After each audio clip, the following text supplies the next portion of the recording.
I used to believe that running away would save me. That distance could quiet the memories I kept buried, and that a new horizon would somehow erase the pain I didn't want to face. So, on a morning that felt heavier than the rest, I packed only what I could, carry my clothes, my fear, and the part of me that was convinced I had no other choice. I told myself I needed a fresh start, but deep down I knew the truth.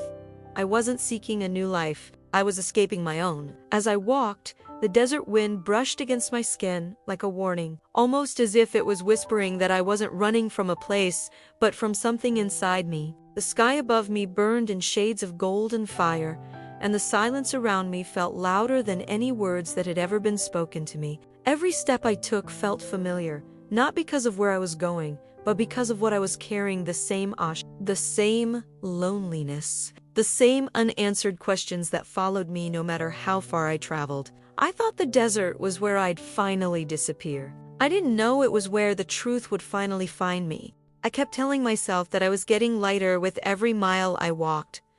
But that wasn't true. The farther I went, the heavier everything became. It was almost ironic. I thought I had left my past behind, yet it felt like it was the only thing following me. For years, I convinced myself that the pain I carried wasn't real, that if I stayed busy enough, strong enough, silent enough, it would eventually fade. But pain doesn't disappear just because we refuse to look at it. It waits, it hides, and it grows in the places we avoid the most. As I crossed the empty stretch of land, that weight began to press against my chest again, the words I never said, the apologies I never received, the truth I pretended I didn't know. I wasn't running from a person. I wasn't running from a home. I was running from a moment. The moment everything in me broke. And the desert, with all its stillness, made it impossible to keep pretending. There was nowhere to hide, no noise left to drown out what I felt. No excuses strong enough to silence the truth. I wasn't lost because I couldn't find my way. I was lost because I refused to face the weight I carried. There is a strange kind of silence in the desert, a silence that doesn't leave you alone. It follows you, breathes with you, waits for you to finally stop pretending. And when I finally paused long enough to feel it, something inside me shifted. It wasn't a voice. Not at first. It was more like a memory pressing against the edges of my mind, a reminder I had tried to bury beneath years of movement and noise. The wind brushed against my face, slow and deliberate, as if it were trying to tell me something. I closed my eyes, and for the first time in a long time, I allowed myself to listen, really listen. That's when it happened, a whisper, soft but unmistakable, rising from somewhere deeper than my own thoughts. You can't outrun what I'm trying to heal.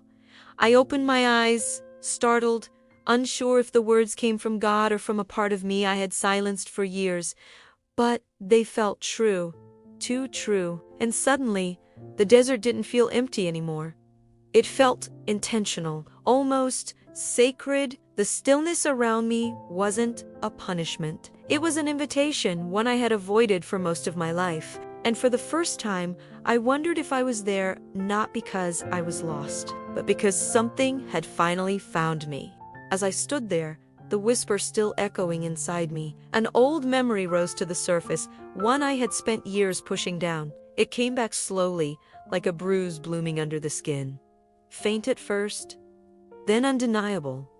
I saw myself younger, standing in the same silence I feared now. Except back then, it wasn't a desert around me. It was a room filled with people who said they loved me but didn't see me. A room where I learned that speaking the truth could break everything I cared about.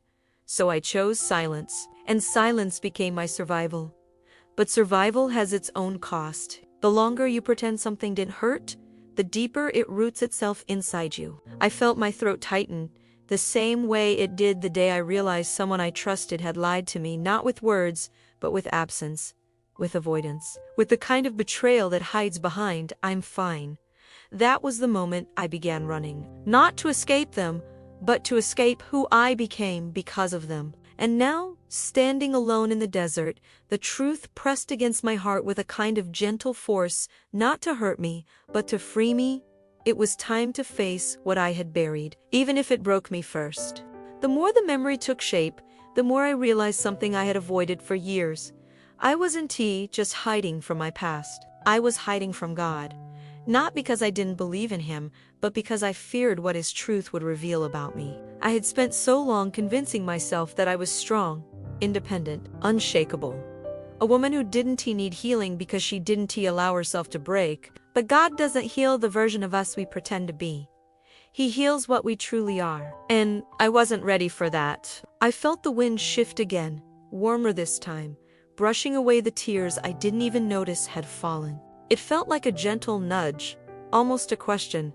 Why are you afraid to let me see you? Because seeing me meant seeing everything. The anger I swallowed, the shame I carried, the guilt I pretended wasn't mine. It meant admitting that all those years, I wasn't running from people. I was running from the truth God had been trying to show me. And yet, standing in that stillness, I felt something I hadn't felt in a long time. Not judgment, not disappointment, but patience. A kind of love that waits quietly for you to finally stop running. Maybe God hadn't abandoned me in the desert. Maybe He brought me here because it was the only place quiet enough for me to hear Him. I don't know how long I stood there, breathing in the desert air as if it were the only thing holding me together. But something inside me began to unravel, not in a chaotic way, but gently, like a knot that had been waiting years to loosen. The silence around me grew softer, almost warmer, and for the first time, I didn't feel threatened by it. I felt seen, fully, honestly. And that's when the truth surfaced, the one I had spent my entire adulthood avoiding. I wasn't running because of what they did to me. I was running because of what I believed about myself after it happened. Somewhere along the way, I accepted a lie that I wasn't worth staying for, that I wasn't chosen, that my pain was too heavy, too complicated, too much. And once that lie settled inside me, everything I touched began to feel temporary, even me. But in that quiet moment, the truth settled over my heart with a clarity I couldn't ignore. You were never abandoned, you just stopped believing you were loved. My breath caught, because deep down, I knew it was true. And the silence, the same silence I feared, finally stopped feeling empty. It felt like truth. It felt like God. As I stood in that quiet clarity, I looked around and realized the desert was empty, Hachalal. It was honest, unforgiving in its stillness, yes, but honest in a way I had never allowed myself to be. Every shadow, every untouched stretch of sand, every breath of wind felt like a reflection of the places inside me I had avoided. For years, I moved from place to place, from job to job, from relationship to relationship, praying that something external would finally make me feel whole again. But the truth was simple and painful.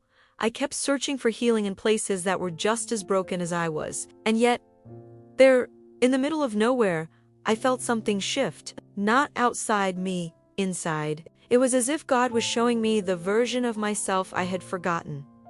The woman who once believed in purpose, in love, in worth. The woman who didn't have to run to be safe. A single thought rose inside me, quiet but grounding. You came here to escape, but I brought you here to find yourself. I felt my chest loosen, my breath deepen, and for the first time, I wasn't afraid of what the silence revealed. Because it wasn't showing me my past anymore, it was showing me who I could become. When I finally took a step forward, it felt different from every step that came before it. I wasn't running anymore. My feet weren't desperate, my breath wasn't rushed, and my heart wasn't trying to escape itself. For the first time in years, I was moving towards something, not away from it. The desert stretched endlessly ahead of me, but it no longer felt like a place of punishment. It felt like the beginning of a road I had been too afraid to take.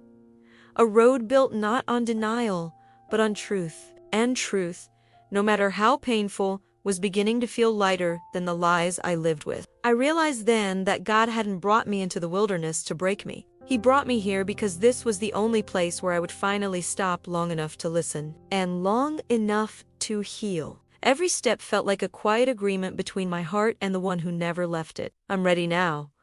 Ready to face what I ran from. Ready to lay down what wasn't mine to carry. Ready to believe I was loved before I ever tried to earn it. And as the sun touched the horizon, I understood something I had missed for years. The truth I feared wasn't there to destroy me, it was there to lead me home.